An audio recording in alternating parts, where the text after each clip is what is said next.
ang ating mga kapatid, abay hindi pa rin mapipigilan ang kakulitang online. Ang mga napagdidiskitahan naman ngayon, ilang pagkaing hanep ang paandar. Kabilang na riyan yung papaya na hugis ulo ng kalabaw at mga lechon na kakaiba ang marketing strategy.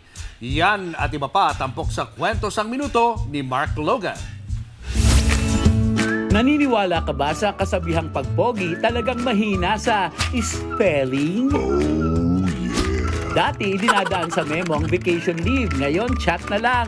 Boss, di po ako makakapasok bukas. Siyempre, magtatanong si boss, bakit? Sasagot ka naman ng basta, o ha, may attitude.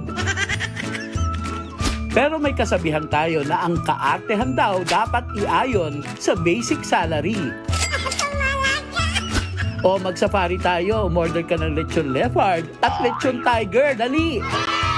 Eto pa humahabol, lechon biton o LV.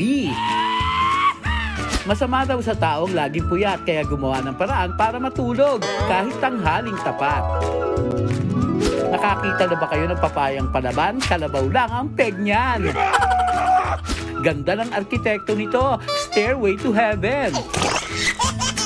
Kung pipili ng lugar para magpa-family picture, huwag naman sa piling ng mga halimaw.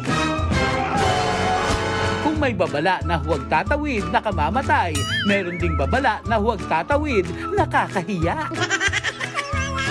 Nagbabalita mula sa Frontline. Ay, gusto nyo ng pizza? Century Pizza. Mark Logan, News 5. Mga kapatid, Julius Babaw po. Iba na ang may alam at may pakialam sa panahon ngayon.